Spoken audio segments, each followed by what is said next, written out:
Hello दोस्तों, जैसा कि आपने थंबनेल में देख ही लिया होगा कि आज की इस वीडियो में हम इलेक्ट्रोस्टैटिक से रिलेटेड जेईई 2024 में पूछे गए क्वेश्चंस को सॉल्व करेंगे।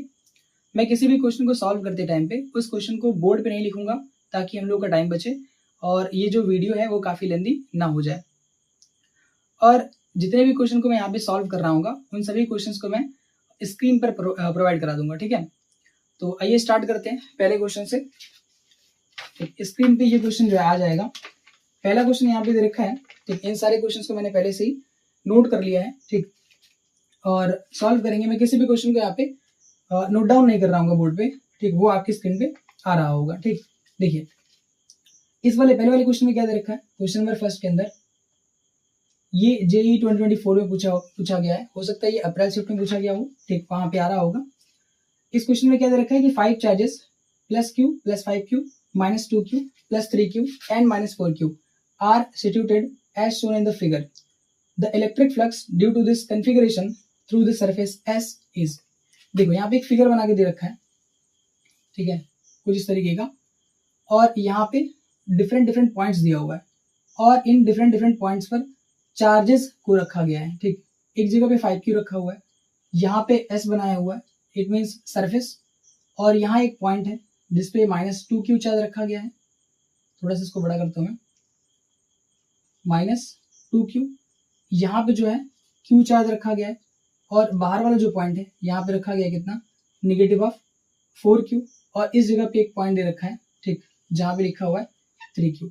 यहाँ पे प्लस का लिखा हुआ है और यहाँ भी क्या है, प्लस का 5q लिखा हुआ है, और इस जगह पे भी क्या है, प्लस का q लिखा हुआ है। ठीक है, तो इस तरीके से कुछ फिगर दिया हुआ है और इन पॉइंट्स पर जो है चार्जेस को रखा हुआ है। ठीक है, अब ये हमसे पूछा है कि in the figure the electric flux due to this configuration through the surface S.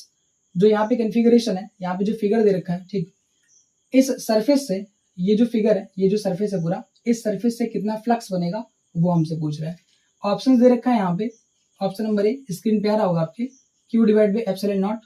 ठीक, बी दे रखा है 3q divide by epsilon naught, C दे रखा है 5q divide by epsilon naught, D दे रखा है 4q divide by epsilon not. अब आपको मालूम होगा कि इस क्वेश्चन को कैसे सॉल्व करेंगे। भाई हमसे यहाँ पे फ्लक्स पूछ रखा है, तो फ्लक्स के लिए क्या करेंगे, हम गॉस लॉ के थ्रू जो है इसको सॉल्व करेंगे, है ना।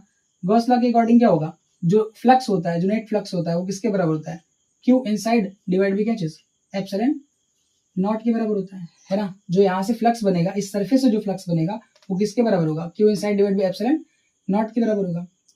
यहाँ पे क्यू इनसाइड का मतलब क्या है, इस सरफेस के, ये जो क्लोज सरफेस है, इस क्लोज सरफेस के अंदर जो चार्ज रखा गया है, ठीक, वो यहाँ पे लेना है। क्यू इनसाइड का मतलब ये है। तो इस क्लोज सरफेस के अंदर जितने चार्जेस रहेंगे वो क्या बनाएंगे, वही जो है फ्लक्स बनाएंगे। बाकी ये जो बाहर चार्जेस रखे गए हैं इस क्लोज सरफेस के, वो जो है फ्लक्स नहीं बनाएंगे। ठीक, तो जो फ्लक्स की वैल्यू आएगी वो क्यू इनसाइड, तो यहाँ पे क्यूनेट जो इनसाइड है, क्यूनेट इनसाइड, ये प्लस 5q प्लस q, यहाँ पे माइनस 2q, सबको ऐड कर लेना है। ठीक, इन सबको क्या करना है, ऐड कर देना है। इनको ऐड करने का तरीका आपको मालूम होगा कि ये जो स्केलर क्वांटिटीज है ना, स्केलर क्वांटिटी को ऐड कैसे करते हैं भैया, अलजेब्रिक मेथड से। तो 5q प्लस का, ये q प्लस का हो जाएगा 6q, और ये कितना, माइनस 2q। तो 6q और माइनस 2q मिला के कितना हो जाएगा, निगेटिव ऑफ, नहीं पॉजिटिव ऑफ क्या चीज, 4q, और डिवाइड भी क्या चीज, एप्सिलॉन नॉट। तो जो फाई की वैल्यू आएगी, जो फ्लक्स की वैल्यू आएगी वो कितनी आएगी, ये। ठीक है, 4q divide by epsilon naught. ये हो जाएगा अपना जो है करेक्ट आंसर इस वाले क्वेश्चन का। ठीक, ये जेईई 2024 में क्वेश्चन पूछा गया था। ठीक है, निहायत ये जो है आसान सवाल है, एक तरह से कह सकते हैं। बढ़ते हैं अगले क्वेश्चन पे।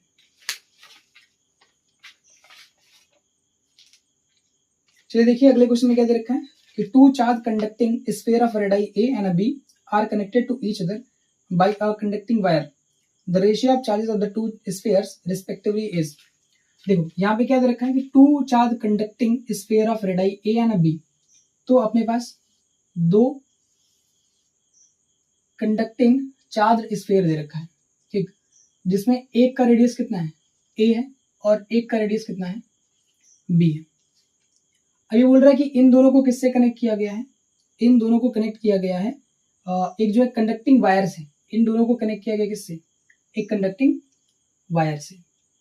अब बोल रहा है कि अगर एक कंडक्टिंग वायर से कनेक्ट कर देते हैं तो रेशियो ऑफ, तो फाइंड करना है क्या चीज, the ratio of charges of the two spheres respectively. जब इसको हम कंडक्टिंग वायर से कनेक्ट कर देंगे तो इस पर कितना चार्ज आएगा, इस पर कितना चार्ज आएगा, उसका हमें रेशियो फाइंड करना है। और ऑप्शन दे रखा है, ठीक, यानी मान के चलो यहाँ पे चार्ज कितना आता है, जैसे शुरू में इस पर कुछ चार्ज रहा होगा, पता नहीं कितना था, मालूम नहीं, इस पर कितना रहा होगा वो भी हमें पता नहीं है। हाँ, पर ये पता है कि इसका रेडियस कितना है, ए है, और इसका रेडियस कितना है, बी है। और फिर ये हमें मालूम है कि हमने क्या किया, इन दोनों, क्वेश्चन ने बोला है कि इन दोनों को हमने क्या कर दिया, एक कंडक्टिंग वायर से जो है कनेक्ट कर दिया। जब एक कंडक्टिंग वायर से कनेक्ट करेंगे तो क्या होगा, चार्जेस का यहाँ पे क्या होगा, ट्रांसफर। ठीक, पता नहीं इस पे कितना चार्ज था और इस पे भी कितना चार्ज था, हमें मालूम नहीं था, पर जब यहाँ पे इसको कंडक्टिंग वायर से कनेक्ट कर दिया तो चार्जेस का ट्रांसफर हुआ। अब मालूम नहीं इस पे गया कि इस पे गया, हमें पता नहीं है, तो हमने मान लिया कि जो है यहाँ पे इसको कनेक्ट किया तो इस पर चार्ज कितना आया, QA, और इस पर चार्ज कितना आया, QB। ठीक, जब चार्जेस का ट्रांसफर हो गया तो इस पर चार्ज आया QA और इस पर चार्ज आया QB। जैसे इसको जब कनेक्ट करेंगे तो चार्जेस इधर से उधर मूव होंगे, है ना, इधर से उधर चलेंगे। क्यों चलेंगे, क्योंकि इसका पोटेंशियल कुछ होगा और इसका पोटेंशियल कुछ होगा, दोनों का पोटेंशियल अलग अलग रहेगा। तो दोनों का पोटेंशियल जब अलग अलग रहेगा तो पोटेंशियल डिफरेंस क्रिएट हो जाएगा।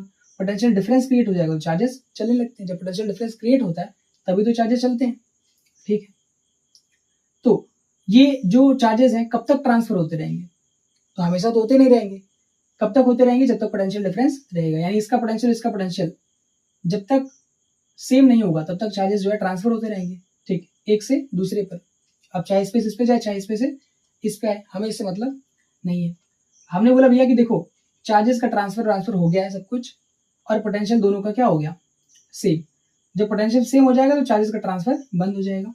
और इनको कनेक्ट कराने के बाद मैंने मान लिया कि पोटेंशियल दोनों का क्या हो गया, सेम। तो चार्जेस, अब यहाँ पे जब पोटेंशियल सेम हो गया तो चार्जेस जो है ट्रांसफर होना बंद हो जाएगा। और उस टाइम पे जो चार्जेस वो कितना है, चार्ज है वो कितना है, QA, और यहाँ पे कितना है, QB। बड़ा कर देते इसको, QA, और ये अपने पास QB।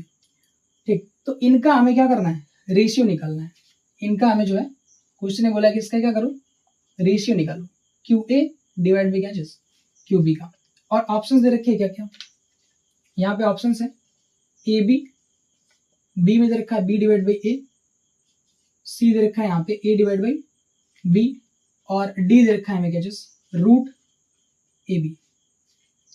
तो हम क्या करेंगे भाई, इस क्वेश्चन को सॉल्व करने के लिए सबसे पहले इस वाले का पोटेंशियल निकालेंगे। जब कनेक्ट कर लेंगे पोटेंशियल डिफरेंस दोनों का, मतलब दोनों का पोटेंशियल क्या हो जाएगा, सेम हो जाएगा, और पोटेंशियल डिफरेंस कितना हो जाएगा, 0। पोटेंशियल डिफरेंस 0 कब होगा, जब इसका पोटेंशियल सेम हो जाएगा। ठीक, तो इसका पोटेंशियल कितना होगा लास्ट में, जब यहाँ पे चार्ज कितना आ गया, QA आ गया। ठीक, तो पोटेंशियल की वैल्यू को हम लिखेंगे VA, और VA इज इक्वल टू कितना आएगा, KQ डिवाइड बाई A। क्योंकि जो पोटेंशियल का फार्मूला होता है V इज इक्वल टू वो कितना होता है, KQ डिवाइड बाई R होता है।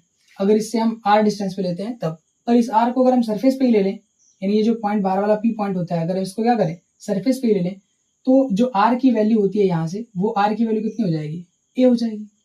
R की वैल्यू A हो जाएगी, इसलिए हम यहाँ पे क्या लिखेंगे, VA is equal to KQ divide by A लिखेंगे, KQA डिवाइड बाई A लिखेंगे। अब इस A से इस A को कैंसिल मत कर देना, है ना, ये पता करने के लिए, मतलब कि कौन सा चार्ज है, किस वाले स्फीयर का चार्ज है। इसी तरीके से VB की वैल्यू पता करेंगे, VB इज इक्वल टू कितना आएगा, तो ये आएगा KQB डिवाइड बाई B आ जाएगा। और दोनों का पोटेंशियल सेम होगा, दोनों का पोटेंशियल सेम होगा। कंडक्टिंग वायर से इसको कनेक्ट कर दिया, दोनों का पोटेंशियल सेम हो जाएगा। अब दोनों का पोटेंशियल अगर सेम हो जाएगा तो हम क्या कर सकते हैं, यहाँ पे लिख सकते हैं KQA divide by A is equal to KQB divide by B। तो यहाँ पे K से K क्या हो जाएगा, कैंसल आउट हो जाएगा। अब हमसे पूछा है QA डिवाइड बाई QB की वैल्यू कितनी होगी, इसका रेशियो कितना होगा, तो हम सीधे सीधे कर सकते हैं क्या चीज, QA, इसको नीचे कर दो क्रॉस में, तो QA डिवाइड बाई क्या चीज, QB is equal to A को क्रॉस में मल्टीप्लाई कर दें तो A डिवाइड बाई क्या हो जाएगा, B हो जाएगा। तो इसका आंसर कौन सा हो जाएगा, A divide by B। Third option is the correct option. ठीक, तो ये JEE 2024 का क्वेश्चन था। ठीक है, बढ़ते हैं अगले क्वेश्चन पे।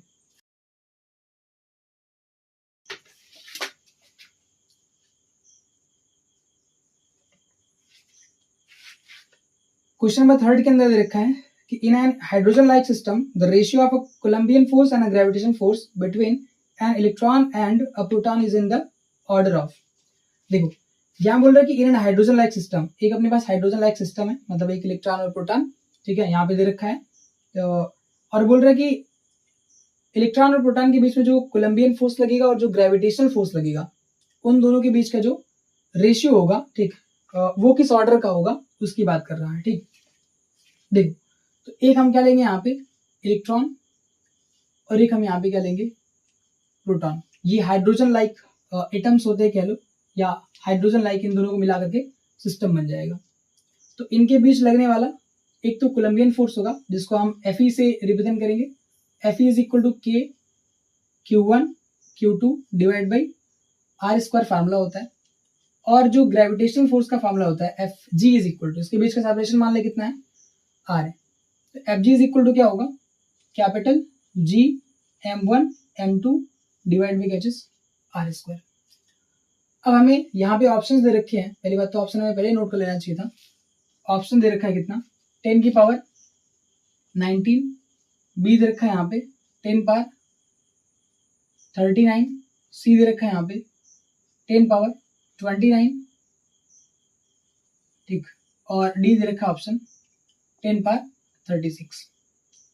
इस क्वेश्चन का आंसर सबको रटा होता है नियर अबाउट, ठीक है। इसका आंसर जो क्या होगा 10 की पावर 39 होगा, इस ऑर्डर का होता है। ठीक, देखिए ये क्वेश्चन जो है बोर्ड एग्जाम में भी पूछा जाता है, ठीक, मोस्ट ऑफ द टाइम पे, और ये जेईई 2024 के अंदर भी पूछा हुआ है।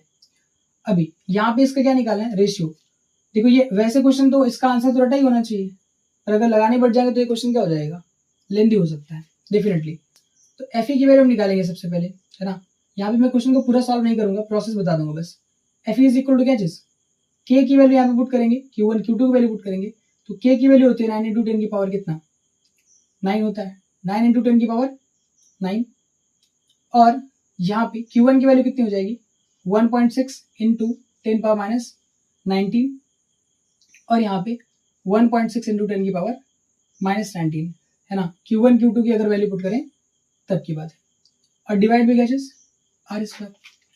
इसी तरीके से Fg की वैल्यू कितनी हो जाएगी, तो Fg के लिए क्या लिखेंगे, कैपिटल G की वैल्यू रखेंगे, यहाँ पे ग्रेविटेशनल फोर्स है ना यहाँ पे, तो ये कैपिटल G की वैल्यू कितनी आएगी 6.67 मल्टीप्लाइड बाई 10 की पावर माइनस 11 होता है। यूनिट को हम छोड़ देते हैं यहाँ पे, ठीक, यूनिट यहाँ पे मैं नहीं लिख रहा, अगर यूनिट लिखेंगे तो क्या हो जाएगा, बहुत ज्यादा जो है कॉम्प्लिकेटेड हो जाएगा। इस वजह से सिंपल तरीके से M1 M2, तो जो मास ऑफ इलेक्ट्रॉन होता है वो कितना होता है 1.67, नहीं गलत, मास ऑफ जो इलेक्ट्रॉन होता है वो कितना होता है 9.1 इंटू 10 की पावर कितना माइनस 31 kg मल्टीप्लाइड बाई जो मास ऑफ प्रोटॉन होता है, ठीक, वो कितना रहेगा, तो वो रहता है 1.6 इंटू 10 की पावर माइनस 27 kg, है ना, और डिवाइड भी क्या चीज R स्क्वायर। अब यहाँ पे क्या करेंगे, Fe डिवाइड बाई Fg का रेशियो निकालेंगे। तो Fe डिवाइड बाई Fg करेंगे जब यहाँ पे, तो ये आएगा 9 इंटू 10 की पावर 9 मल्टीप्लाइड बाई 1.6 इंटू क्या चीज 10 की पावर, अच्छा यहाँ पे दो बार है ना, यहाँ पे 1.6 जो है दो बार लिखा गया है, तो यहाँ पे क्या करेंगे दो बार 1.6 मल्टीप्लाइड बाई 10 की पावर कितना 19 और 19 ब्लैक कितना हो जाएगा 38 हो जाएगा, ठीक, और डिवाइड भी कितना ये आ जाएगा,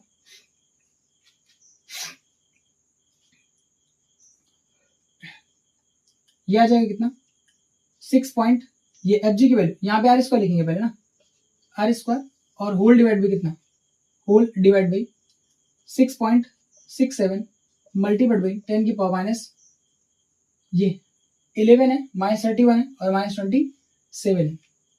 ये सब मिला के कितने हो जाएंगे, तो 27, 31 और 11, ये कितना आ जाएगा 8 9, और ये 3 2 5 1 6 हो जाएगा 69 हो जाएगा। Negative of catches, negative of 69, ठीक, हो सकता है ये ज़्यादा छोटा बन गया हो ना, 10 पावर कितना निगेटिव ऑफ 69, ये आया था ना 7 1 8 1 9, हाँ सही, 2 3 5 5 1 6, 3 2 5 1 6, सही 69। अब यहाँ पे और कोई सी वैल्यू बची है यहाँ पे 6.67 हो गया, हाँ 9.1 है इंटू 1.6 है, और इसका भी डिवाइड भी क्या चीज R स्क्वायर, R स्क्वायर से R स्क्वायर क्या कर देंगे खत्म कर देंगे। अब इसी को सॉल्व कर लेंगे तो क्या मिल जाएगा हमारा रिजल्ट आ जाएगा Fe डिवाइड बाई, फिर भी मैं यहाँ पे थोड़ा सा आगे इसको करता हूँ, इसको यहाँ पे कर देता हूँ, Fe divide by Fg is equal to ये 9 मल्टीप्लाइड बाई क्या चीज 1.6 मल्टीप्लाइड 1.6। अच्छा एक तो कट गया, एक मिनट 1.6 देखो यहाँ पे भी है यहाँ पे भी है, इसको क्या करेंगे कट कर देंगे क्योंकि ये नीचे ही रहेगा ना, ऊपर तो नहीं जाएगा। आर स्क्वायर ऊपर गया, इसी वजह से आर स्क्वायर कैंसिल हो गया।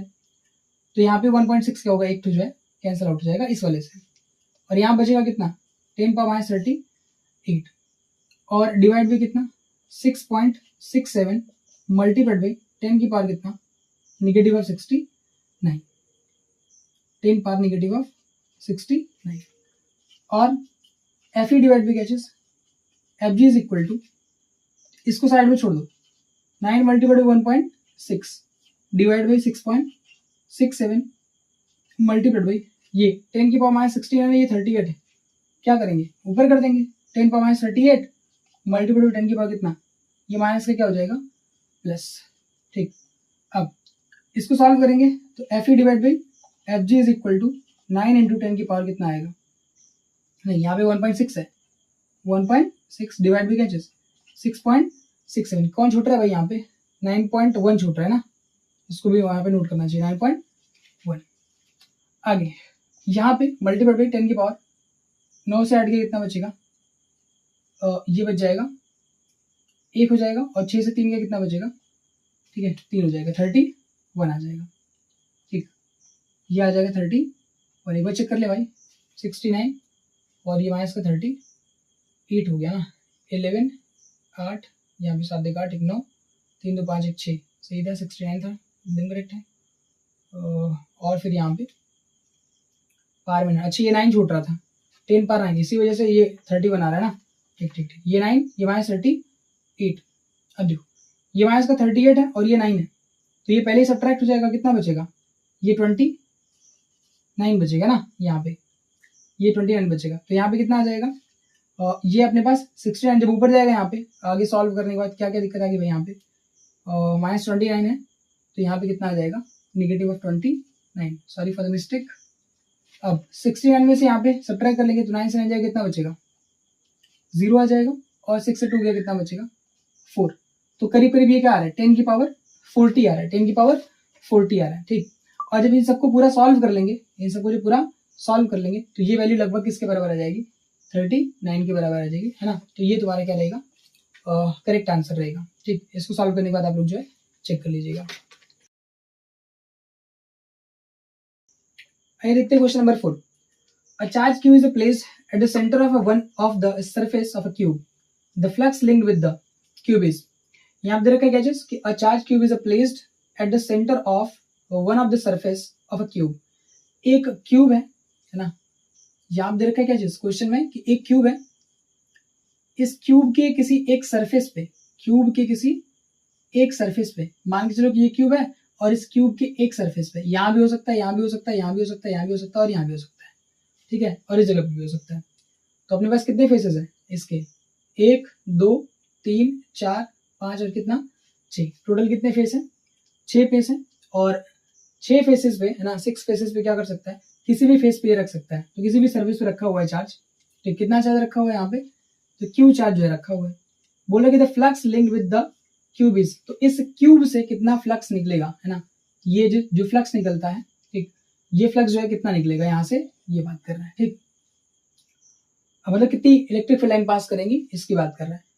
तो फ्लक्स का तो हमें पता है कि हम गॉस लॉ से निकाल लेंगे, फाई इज इक्वल टू क्या होता है क्यू इनसाइड डिवाइड बाई क्या चीज एप्सिलॉन नॉट, और यहाँ पे ऑप्शंस क्या क्या दे रखा है, ऑप्शन दे रखा है Q divide by 2 epsilon not, ठीक, ऑप्शन नंबर बी दे रखा है क्या चीज 0, ऑप्शन नंबर सी क्या दे रखा है यहाँ पे q divide by 4 pi epsilon naught, option number D दे रखा है यहाँ पे क्या चीज q divide by 8 epsilon naught, ये जो है ऑप्शन दे रखे हैं।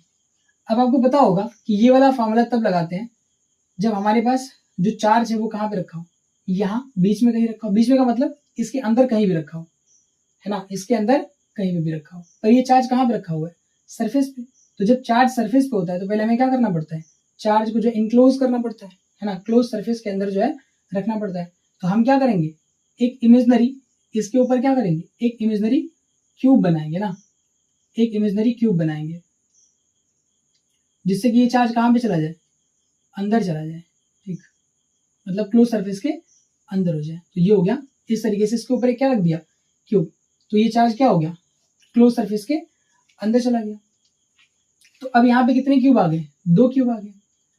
अगर यहाँ पे अगर ये जो क्लोज सरफेस बन गया है, तो इस पूरे क्लोज सरफेस से जो फ्लक्स बनेगा वो कितना बनेगा, Q inside divide by catches epsilon not. मतलब यहाँ पे जो क्यू इनसाइड है, टोटल क्यू है, यहाँ पे कितना है, क्यू है, तो क्यू की जो वैल्यू है यहाँ पे इसके अंदर जो क्यू रखा गया है, तो क्यू नेट की वैल्यू है वो क्यू है। तो फाई की वैल्यू कितनी हो जाएगी, जो टोटल फ्लक्स आएगा एफ टी, जो टोटल फ्लक्स आएगा वो क्यू डिवाइड बाय क्या आएगा, एप्सिलॉन नॉट। पर क्या ये केवल एक क्यूब से जा रहा है कि 2 क्यूब से जा रहा है, तो ये जो 2 क्यूब से टोटल फ्लक्स पास करेगा, तो एक से कितना करेगा, एक से कितना करेगा भाई, टोटल से ये है, दोनों से मिला के ये है, तो एक से कितना करेगा, तो हमें क्या करना पड़ेगा इसके लिए, फाई टी केवल अगर 1 की बात करें, है ना, एक क्यूब की बात करें, ठीक, flux, total flux phi T through 1 cube will be equal to कितना, q divide by epsilon not, और 2 से क्या कर देंगे डिवाइड, दोनों से मिला करके कितना जा रहा था, Q divide by epsilon not, तो एक से कितना जाएगा, तो हम 2 से क्या करेंगे डिवाइड, तो इसका आंसर कौन सा हो जाएगा, ये वाला हो जाएगा। ठीक है, देखिए नेक्स्ट क्वेश्चन में क्या दे रखा है कि C1 and C2 are 2 hollow concentric cube, है ना। क्वेश्चन नंबर कौन सा है ये, क्वेश्चन नंबर 5 के अंदर क्या दे रखा है कि C1 and C2 are 2 hollow concentric cubes enclosing charges 2q and 3q represent respectively as shown in the figure. The ratio of electric flux passing through C1 and C2 is, देखो C1 और C2, यहाँ पे C1 and C2 are 2 hollow concentric cube दे रखा है, तो 2 cube अपने पास है, question के अकॉर्डिंग जो है अपने पास 2 क्यूब्स हैं, और यहाँ पे एक और क्यूब है ना, 1 2 3 4 एक और क्यूब है ना, इस क्यूब के अंदर एक और क्यूब है ना, एक बड़ा सा क्यूब है, उसके अंदर एक जो है छोटा सा क्यूब है। छोटे वाले क्यूब के अंदर कितना चार्ज रखा गया है, 2q चार्ज, और बड़े वाले क्यूब के अंदर कितना रखा गया है, 3q चार्ज। ठीक, C1 and C2 are 2 hollow concentric cubes enclosing charges 2q।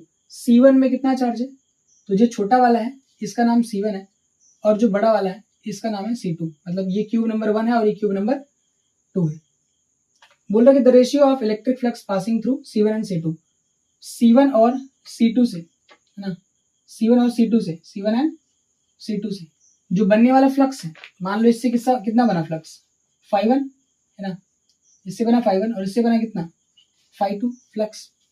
तो इनसे जो फ्लक्स बनेगा C1 और C2 से, ठीक, उसका हमें क्या करना है, रेशियो निकालना है, ratio of electric flux passing through C1 and C2, यानी φ1 रेशियो या φ1 डिवाइड बाई φ2 करना है ना, φ1 डिवाइड बाई φ2 की वैल्यू आपको निकालनी है। क्या करेंगे भाई, फिर से भाई ये गॉस लॉ पे क्वेश्चन लगेगा, मतलब गॉस लॉ से ये जो क्वेश्चन लगेगा। ठीक, देखो क्या कहता है भैया गॉस लॉ कि फाई इज इक्वल टू क्या होता है, Q inside divide by epsilon not होता है।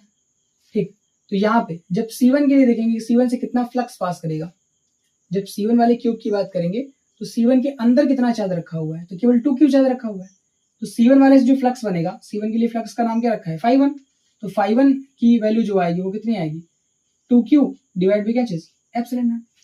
इसी तरीके से जो φ2 की वैल्यू आएगी उसके लिए ध्यान देना पड़ेगा, जब C2 वाले क्यूब से फ्लक्स की बात करेंगे तो यहाँ पे 3q चार्ज भी है और 2q चार्ज भी है, दोनों चार्जेस इसी के अंदर है, तो दोनों को ऐड करना पड़ेगा, 3q और 2q मिला कितना हो जाएगा 5q। नेट चार्ज कितना हो गया, net inside the net charge inside the close surface कितना हो जाएगा 5q हो जाएगा, और डिवाइड बाई कैचेस एप्सिलॉन नॉट, तो ये आ गया φ1, ये आ गया φ2। अब क्या कर देना है, बस φ1 डिवाइड बाई φ2, तो 2q डिवाइड बाई कैचेस एप्सिलॉन नॉट, और यहाँ पे 5q डिवाइड बाई कैचेस whole divide by 5q divide by epsilon nought. Epsilon nought से एप्सिलॉन नॉट क्या हो जाएगा, कैंसिल आउट, q से q क्या हो जाएगा, कैंसिल आउट। तो कौन सा इसका जो है आंसर सही हो जाएगा, तो इसका आंसर सही होगा, यहाँ ऑप्शंस कौन कौन से दे रखे थे, 3:2 दे रखा था, 5:2 दे रखा था, 2:5 दे रखा था, और 2:3 दे रखा था। तो इसका कौन सा आंसर सही हो जाएगा भाई, 2 divide by 5, 2 divide by 5 is the correct answer, है ना। इसमें को 5 डिवाइड बाई 2 भी दे रखा है, 5 डिवाइड बाई 2 भी दिया और 2 डिवाइड बाई 5 भी दिया, तो किसको लेना है, तो देख लेना भैया, इसको पहले बोला है, C1 को पहले बोला और C2 को, C1 को पहले बोला और C2 को बाद में बोला है, तो C1 वाला जो फ्लक्स, C1 से जो फ्लक्स बनेगा वो पहले रहेगा, और C2 से जो फ्लक्स बनेगा वो बाद में रहेगा। ठीक है, इसलिए क्या करेंगे 5 1 डिवाइड बाई 5 2, तो हमें रिजल्ट क्या मिलेगा 2:5। तो this is your correct answer. बढ़ते नेक्स्ट क्वेश्चन। चलिए सॉल्व करते क्वेश्चन नंबर 6, जिसमें दे रखा है कि force between 2 point charges Q1 and Q2 place in vacuum at r centimeter apart is F. Force between them when placed in a medium having dielectric constant K is equal to 5 at r divided by 5 centimeter apart will be. देखो यहाँ पे क्या दे रखा है भैया, Q1 और Q2 दे रखा है। Q1 और Q2 के बीच का सेपरेशन कितना दे रखा है R। इनके बीच का सेपरेशन जब R है और इनको जब वैक्यूम में प्लेस किया जाता है, वैक्यूम में रखा जाता है, तो इनके बीच लगने वाला इलेक्ट्रोस्टैटिक फोर्स जो वो कितना है F है। यानी जो Fe की वैल्यू है वो कितनी आएगी, Fe इज इक्वल टू होता है K Q1 Q2 divide by क्या चीज R स्क्वायर। इसी को हम लिख सकते हैं क्या चीज, F is equal to K की जगह पे 1 अपान, ये अपने पास क्या है प्रोपोर्शनलिटी कांस्टेंट है, तो इसकी वैल्यू होती है 1 upon 4 pi epsilon not Q1 Q2 divide by क्या चीज R स्क्वायर।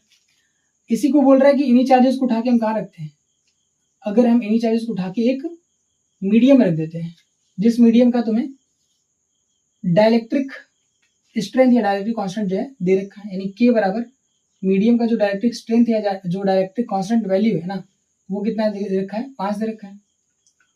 और यहाँ पे जो सेपरेशन दे रखा है वो R बटा कितना दे रखा है, R बटा के 5, यानी R डिवाइड बाई 5 सेंटीमीटर में दिया, ये भी किसमें दिया है सेंटीमीटर में, दोनों ही सेंटीमीटर में दे रखा है, तो कोई टेंशन वाली बात यहाँ पे नहीं। बोल रहा है कि यहाँ पे जब रख देंगे, इस मीडियम में रख देंगे, तो इनके बीच जो फोर्स लगेगा Fe की वैल्यू, ठीक, वो कितनी होगी, Fe डैश कर लिया यहाँ पे, इसकी वैल्यू कितनी होगी, तो यहाँ पे जो वैल्यू आएगी वो आएगी Fe इज इक्वल टू या Fe dash is equal to कितना K Q1 Q2 divide by क्या चीज R स्क्वायर। अब यहाँ पे क्या है, Fe जब डैश लिखेंगे तो यहाँ पे क्या लिखना पड़ेगा, K की जगह पे 1 अपान 4 पाई, इस बार एप्सिलॉन नॉट नहीं लिख पाएंगे, इस बार क्या लिखेंगे, इस बार लिखेंगे हम लोग एप्सिलॉन m, यानी एप्सिलॉन m का मतलब क्या है, एप्सिलॉन m का मतलब है कि भैया जो ये परमिटिविटी है किसकी है, किसी मीडियम की है, तो 1 upon 4 pi epsilon m Q1 Q2 divide by क्या चीज R स्क्वायर। पर इस मीडियम की परमिटिविटी नहीं दिया हमें क्या दिया है डाइलेक्ट्रिक स्ट्रेंथ दे रखा है, और डाइलेक्ट्रिक स्ट्रेंथ को हम किससे रिप्रेजेंट करते हैं, स्मॉल k से रिप्रेजेंट करते हैं, ये प्रोपोर्शनलिटी कांस्टेंट है और ये डाइलेक्ट्रिक स्ट्रेंथ है ना, जिसको हम एप्सिलॉन R भी कहते हैं। एप्सिलॉन R बराबर क्या होता है एप्सिलॉन m डिवाइड बाई क्या चीज एप्सिलॉन नॉट, इसी को हम क्या कहते हैं स्मॉल k भी, मतलब स्मॉल k से भी इसी को रिप्रेजेंट करते हैं हम लोग ना। तो यहाँ पे कितना आ जाएगा k एप्सिलॉन नॉट, ठीक, इसको हम लिख सकते हैं क्या चीज k epsilon nought is equal to क्या चीज एप्सिलॉन m। तो जहाँ पे एप्सिलॉन m लिखा हुआ है, मतलब जो मीडियम की परमिटिविटी है, वहां पे हम क्या लिख सकते हैं k एप्सिलॉन नॉट लिख सकते हैं। तो Fe डैश बराबर कितना हो जाएगा 1 अपान 4 पाई एप्सिलॉन m की जगह पे क्या लिख सकते हैं अपन k epsilon not Q1 Q2 divide by क्या चीज R स्क्वायर। अच्छा, इस k की वैल्यू दिया है, इस वजह से हम यहाँ पे k को लेके आ रहे हैं ना, या तो यहाँ पे k ले लो, या तो अगर कंफ्यूज नहीं होना है तो क्या ले लो भैया एप्सिलॉन R, जिसको हम रिलेटिव परमिटिविटी बोलते हैं, रिलेटिव परमिटिविटी, ठीक है, ये रिलेटिव परमिटिविटी है, ठीक। अब देखिए हमें यहाँ पे F की वैल्यू मिल गई है, मतलब यहाँ पे Fe की वैल्यू जब इस कंडीशन में इन वैक्यूम है ना, जब वैक्यूम में था तब करते से अच्छे से लिख दे भैया इन वैक्यूम, और ये कहाँ पे है इन मीडियम, ठीक, ये मीडियम है और ये कहाँ पे है वैक्यूम। अब ध्यान से देखो, हमसे पूछा था Fe डैश की वैल्यू, मतलब यहाँ पे कितना फोर्स लगेगा, तो हम Fe डैश की वैल्यू निकाल के लेके आएंगे। तो चेक करो, इसको हम डिवाइड भी कर सकते हैं या सीधे सीधे वैल्यू पुट कर सकते हैं, 1 अपान 4 पाई, k की वैल्यू तुम्हें दे रखा है 5, तो k की वैल्यू कितना रख देंगे यहाँ पे 5 रख देंगे, और एप्सिलॉन नॉट दे रखा है मल्टीप्लाइड बाई क्या चीज Q1 Q2 divide by R square. तो Q1 Q2 divide by R square की जगह पे क्या दिया है R डिवाइड बाई 5, ये तो फॉर्मूले में होता है R स्क्वायर, पर यहाँ R की वैल्यू दिया कितना है R डिवाइड बाई 5, तो R डिवाइड बाई 5 का क्या चीज होल स्क्वायर हो जाएगा, ठीक। अब यहाँ पे जब इस वैल्यू को पुट करेंगे या सॉल्व करेंगे तो Fe डैश यहाँ पे चेक कर ले एक बार, Fe dash is equal to कितना आएगा 1 upon 4 pi k epsilon not, ठीक, और यहाँ पे Q1 Q2 डिवाइड बाई कितना, ये 5 कहाँ चला जाएगा ऊपर, और कितना आएगा 25 आ जाएगा है ना, और ये R स्क्वायर हो जाएगा, ठीक। अब देखिए 1 अपान 4 पाई यहाँ पे k epsilon not Q1 Q2 divide by R square, इसको मैं ऊपर लिख देता हूँ यहाँ पे वापस से Q1 Q2 डिवाइड बाई क्या चीज आर स्क्वायर, और यहाँ पे कितना लिख देता हूँ 25। ठीक, जो 25 उस साइड था उसको मैंने यहाँ पे कर दिया। देखो कुछ छूटा तो नहीं यहाँ पे, 1/4 पाई के की जगह पे 5 वैल्यू पुट कर दिया है। ओके नाउ अब ये 5 से क्या होगा, ये कैंसिल आउट हो जाएगा। F E dash is equal to कितना आ जाएगा, ये आ जाएगा 5 और डिवाइड भी कितना 5 को थोड़ा अलग कर ले है ना, कट करने के बाद तो 1/4 पाई epsilon not Q1 Q2 divide by क्या चीज आर स्क्वायर। अगर ध्यान से देखें तो ये वाली वैल्यू किसके बराबर है, यहाँ पे एफ के बराबर है। चेक करो यहाँ पे एफ के बराबर है, तो F E dash is equal to कितना आ जाएगा 5 एफ आ जाएगा। जो एफ ई डैश की वैल्यू आएगी, एफ ई डैश की जो वैल्यू आएगी वो किसके बराबर आएगी 5 एफ के बराबर आएगी ना। तो यहाँ पे ऑप्शन क्या क्या दे रखा था, यहाँ पे ऑप्शन दे रखा था 5F 25F और 5 डिवाइड बाई 5F 25F और F डिवाइड बाई 5 और यहाँ पे F डिवाइड बाई कितना 25। तो कौन सा आंसर सही हो जाएगा यहाँ पे 5F is the correct option है ना। एक बार इसको चेक कर लेना, वैसे जो है सही है। बढ़ते हैं क्वेश्चन पे।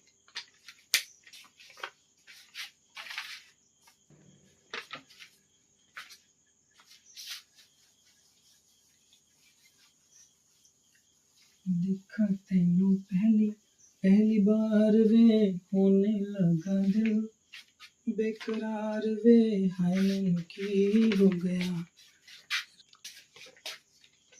चलिए भैया देखते हैं क्वेश्चन नंबर 7 को, जिसमें दे रखा है क्या चीज, 2 charges Q1 and 3Q are separated by a distance r in air at a distance x from charge Q the resultant electric field is 0, the value of x is। देखो क्या यहाँ पे दे रखा है, मैं इसको नोट करता हूँ। ठीक, क्वेश्चन आपकी स्क्रीन पे आ रहा होगा, उसको देख सकते हैं।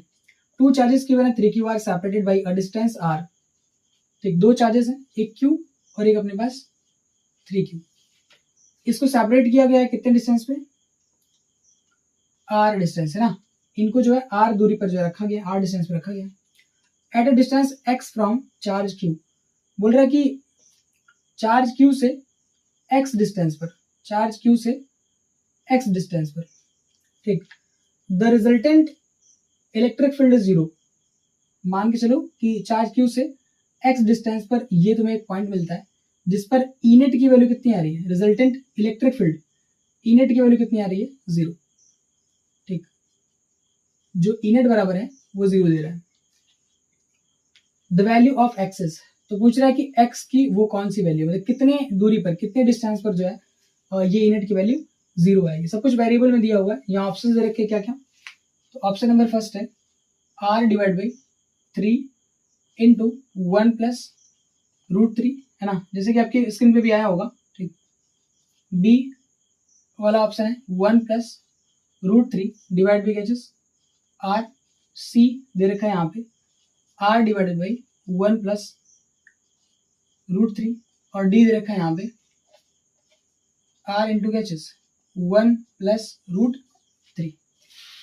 तो ये 4 ऑप्शन है यहाँ पे है ना। इसमें से कोई सा एक करेक्ट है, कैसे उसको लेके आएंगे देखना। ई नेट की वैल्यू क्या है, इस वाले पॉइंट पर 0 है, यानी इस छोटे वाले चार्ज की वजह से भी यहाँ इलेक्ट्रिक फील्ड यहाँ पे बना होगा और इस बड़े वाले चार्ज की वजह से भी क्या हुआ होगा, इलेक्ट्रिक फील्ड बना होगा। इसकी वजह से भी इलेक्ट्रिक फील्ड, इसकी वजह से भी क्या चीज इलेक्ट्रिक फील्ड।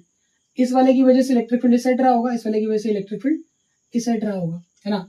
और दोनों की वैल्यू आपस में बराबर रही होगी, क्योंकि देखो पॉजिटिव चार्ज, तो ये इलेक्ट्रिक फील्ड इस साइड बनेगा पॉजिटिव चार्ज की वजह से, और इसकी वजह से भी क्या होगा इस साइड बनेगा, मतलब इसकी वजह से क्या होगा इस साइड बनेगा। तो दोनों एक दूसरे कैसे हैं, अपोजिट हैं, और मैग्नीट्यूड वाइज क्या हो जाएंगे, इक्वल हो जाएंगे at distance x according to the question, और x की वैल्यू हमें निकालनी है। तो ई नेट की वैल्यू अगर 0 है तो इसका क्या मतलब है, E1 बराबर क्या होगा E2 होगा मैग्नीट्यूड वाइज है ना।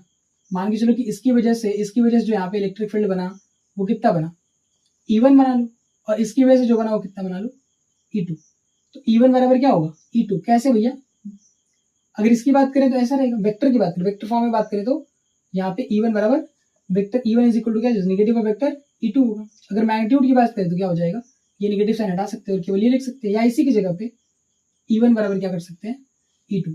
तो इसकी वजह से x डिस्टेंस पर कोई सा चार्ज अगर Q है, इसकी वजह से r डिस्टेंस पर जो इलेक्ट्रिक फील्ड की इंटेंसिटी होती है, r डिस्टेंस पर जो कोई पॉइंट होता है उस पॉइंट पर जो इलेक्ट्रिक फील्ड की इंटेंसिटी होती है उसका फॉर्मूला होता है E is equal to k की डिवाइड बाई r स्क्वायर।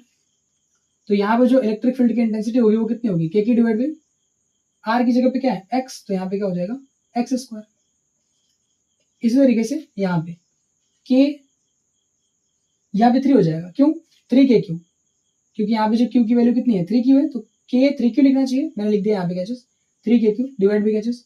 इसमें क्या होगा, पूरी जो सेपरेशन है वो कितनी है, जो टोटल सेपरेशन है वो आर है और ये वाला एक्स है, पर मुझे तो इस पॉइंट इस वाले चार्ज इस वाले पॉइंट के बीच का सेपरेशन चाहिए, तो मैं पूरे में से क्या करूंगा, पूरे सेपरेशन में से इस छोटे वाले सेपरेशन को माइनस कर दूंगा। देखो बड़े वाले में से क्या करूंगा, पूरे में से इस x को माइनस कर दूंगा तो ये मिल जाएगा, तो यहाँ पे क्या आएगा r minus X, X minus R मत कर देना गलत हो जाएगा, r माइनस एक्स का क्या चीज होल स्क्वायर। अब क्या करना है, यहाँ से q से q कैंसिल, k से k कैंसिल, ठीक। देखो अब क्या बचेगा यहाँ पे इसको क्रॉस में मल्टीप्लाई करेंगे, यहाँ 1 बचा हुआ है, इसको क्रॉस में मल्टीप्लाई करेंगे तो r माइनस एक्स का क्या होगा whole square is equal to ये कितना होगा 3x स्क्वायर। नाउ दोनों तरफ क्या कर लेंगे स्क्वायर रूट, है ना, किसी भी इक्वेशन के दोनों साइड अगर हम सेम काम करते तो कोई सा इक्वेशन में फर्क नहीं पड़ता है, ठीक। आगे दोनों का हमने क्या किया स्क्वायर रूट, तो यहाँ पे बचेगा r minus X is equal to यहाँ पे कितना बचेगा 3x, नहीं रूट 3x, कितना बचेगा रूट 3x। चाहे तो क्वाड्रेटिक इक्वेशन बना के भी सॉल्व कर सकते हैं। चलो r minus X is equal to क्या चीज रूट 3x आ जाएगा। अब यहाँ पे x को साइड भेज देंगे तो r बराबर कितना आ जाएगा रूट 3 x प्लस कितना हो जाएगा x, यहाँ से x को कॉमन आउट करेंगे तो x इज इक्वल टू कितना आ जाएगा, देखो मैंने चलो कर देते हैं, r इज इक्वल टू क्या चीज x को कॉमन आउट किया तो ये बचेगा रूट 3 और प्लस कितना 1, तो जो x की वैल्यू आएगी वो कितनी आएगी r डिवाइड बाई या तो कह लो 1 प्लस रूट 3 या तो कह लो रूट 3 प्लस 1 वट एवर, ठीक। तो ये हो जाएगा x की वैल्यू कितना x is equal to r divide by 1 plus root 3, किसमें आया भैया, तो ये ऑप्शन जो है सी के साथ जो मैच कर रहा है, तो इसका करेक्ट ऑप्शन क्या हो जाएगा ऑप्शन नंबर सी। तो इस वीडियो को करते हैं यहीं पे खत्म। एक और क्वेश्चन इसका बचा हुआ है जो कि क्वेश्चन नंबर 8 है, उसको मैं अलग से करूंगा क्योंकि वो थोड़ा सा लेंदी जाएगा, इस वजह से क्या करेंगे उस क्वेश्चन को अलग से करेंगे, और वो थोड़ा बढ़िया क्वेश्चन है, इन सबसे अच्छा क्वेश्चन है, इस वजह से उस